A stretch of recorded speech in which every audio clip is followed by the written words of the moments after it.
Okay, so goddesses, why don't you close your eyes, take a breath in,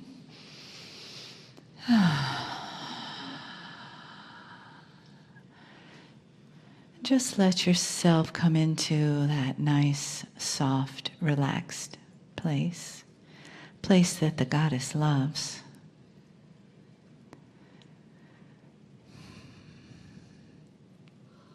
And let the energy of the day be behind you now. And feel the energy in this room, this circle, these goddesses, the presence of all of the entourage, the ancestors, the ancient ones that are here to honor us as we honor and love each other in this family of goddesses, this circle of light.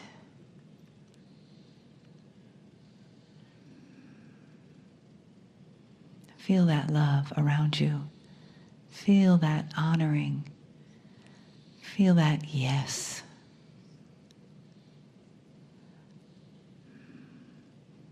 And just let yourself sink into that yes, the supportive spirit, the love of the goddess, the energy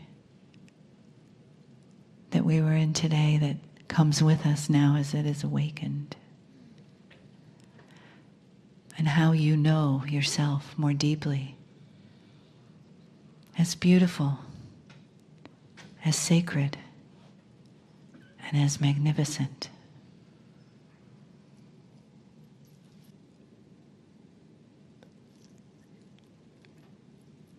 Greetings, dear ones. I am Kryon of Magnetic Service.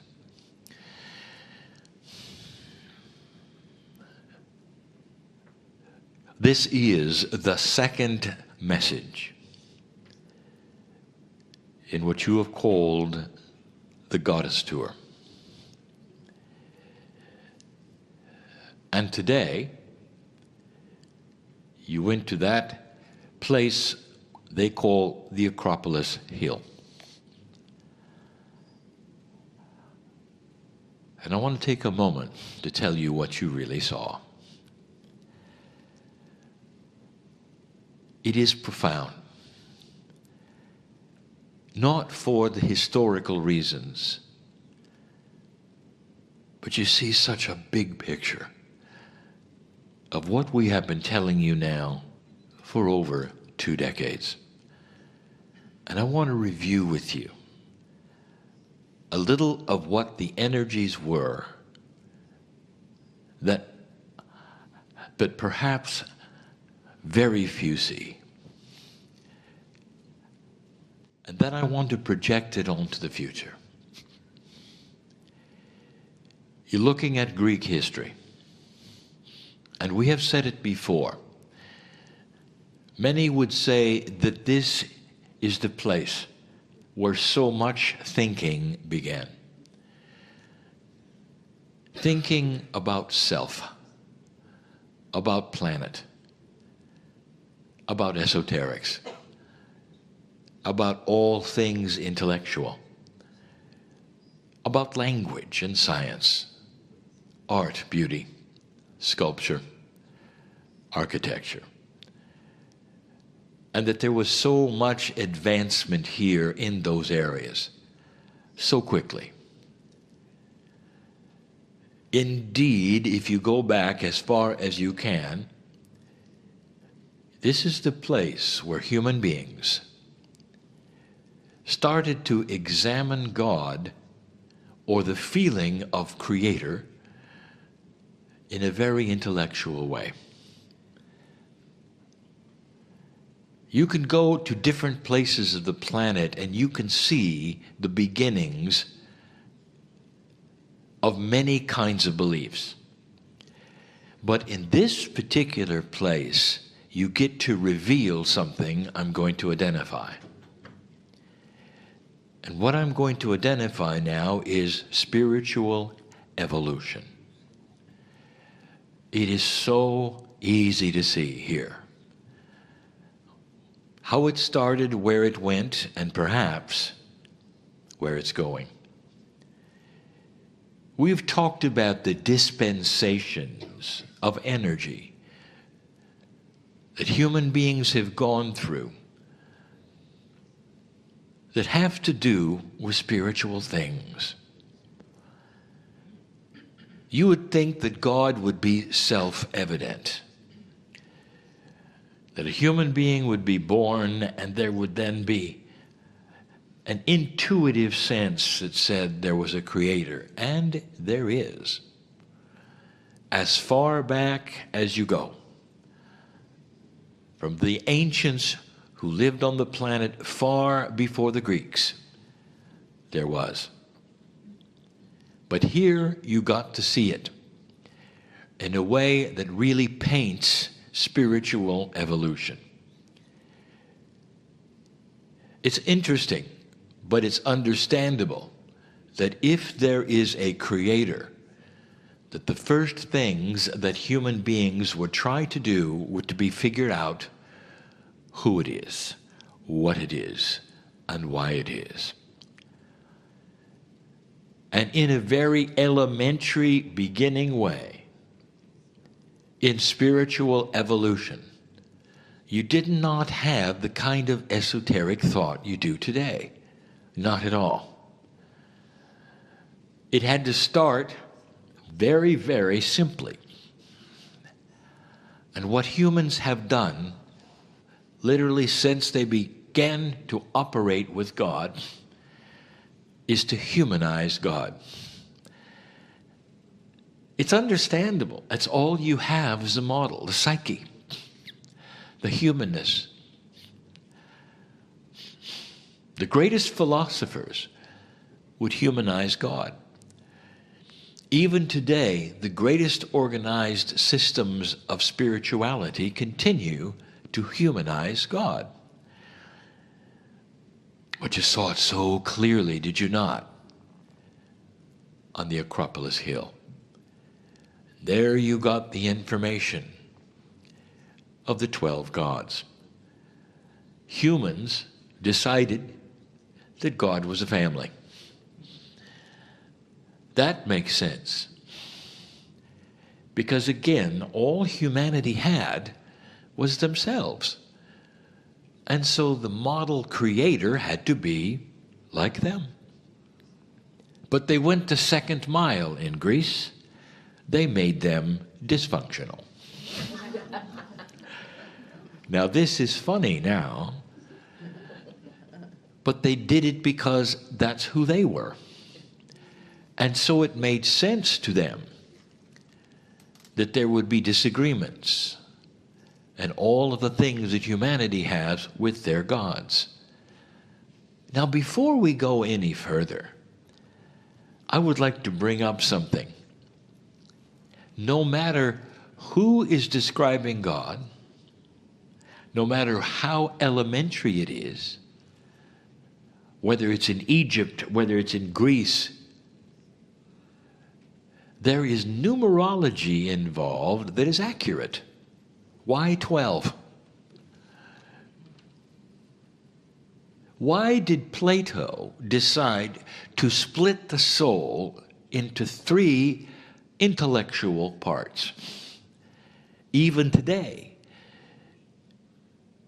you teach the triad in so many ways, and currently in spiritual belief.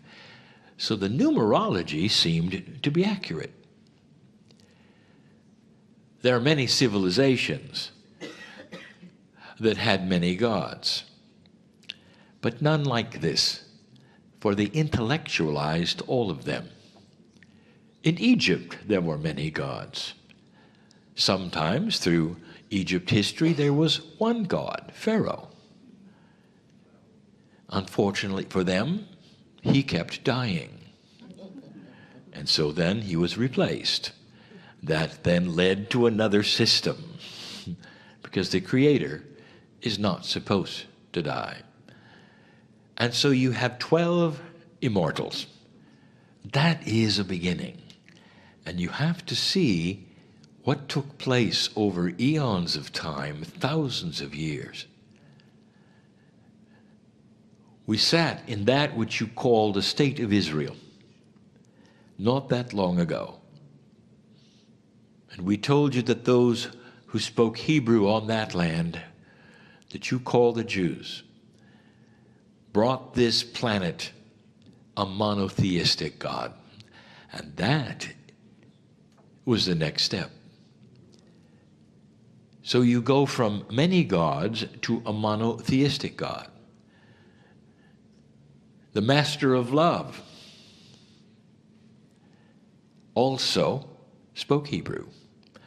What an irony it is that the master was a Jew.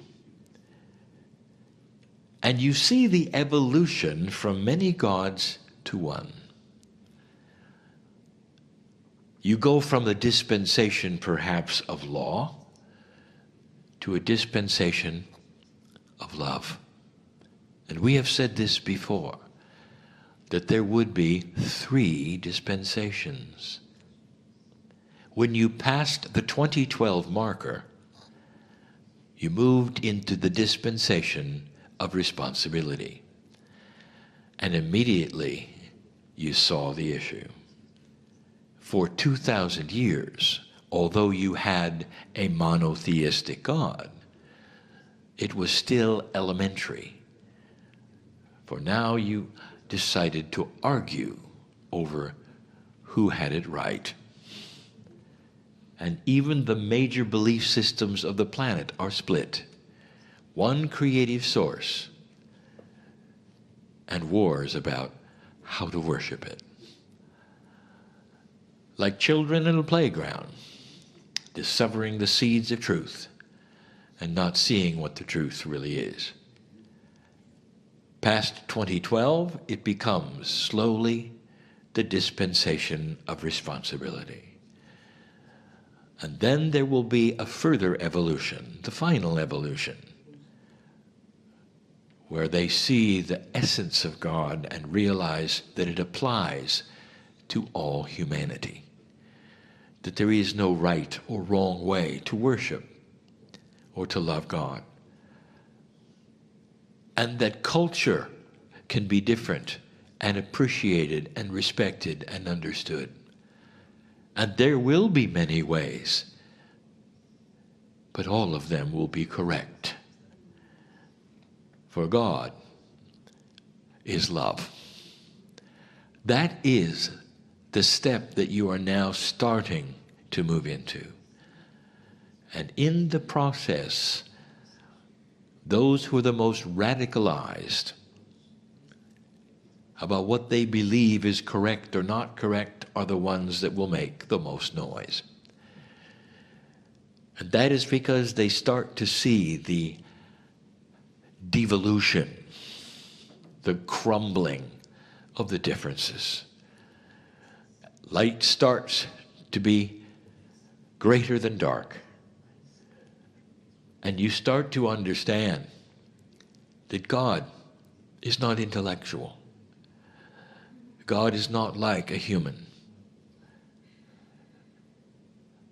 God is love, compassion, so much more than anything that a human being corporally is. And that revelation is something that you can capture and live. And that God is a caring God, not a judgmental God. Today, when you look at the most modern belief systems on the planet, in this year, 2016, you still have a humanized God. A God who will punish you and watch you, who doesn't want you to do this or that. And that, my dear ones, will eventually go away. The dehumanization of God is at hand when you start to realize that the creator of the universe is not human, does not think like a human, and never has. This age of responsibility starts to put upon you some things that you should think about. You've always been told how to worship. You've been carried along by others who said, do this and do that.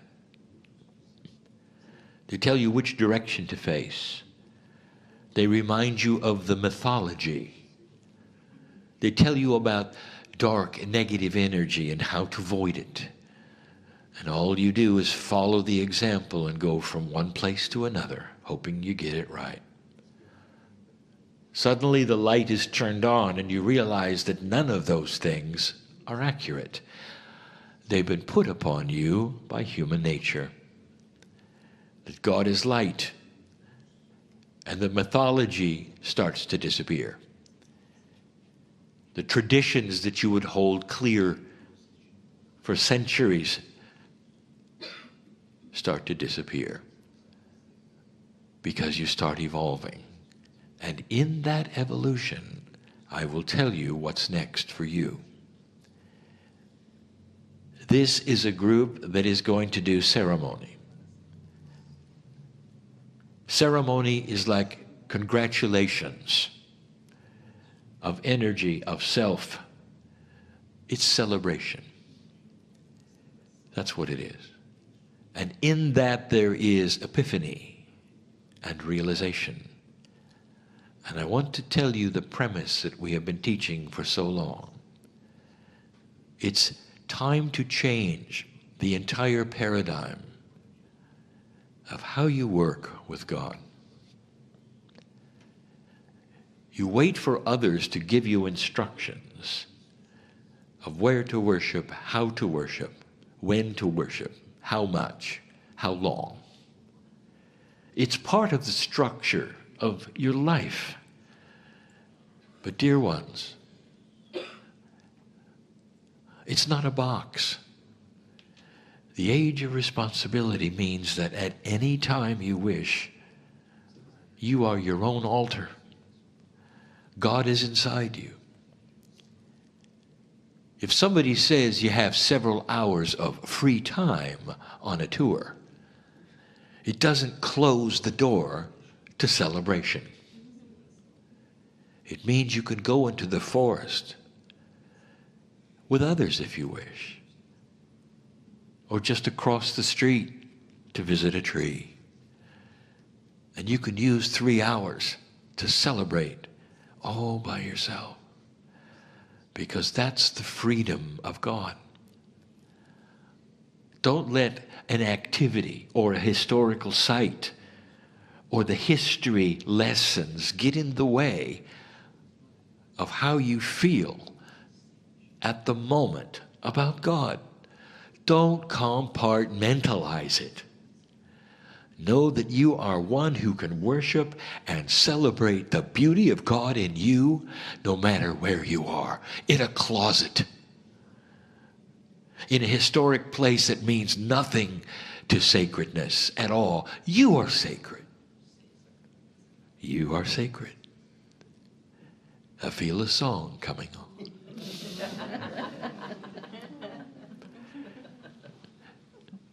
And so it is.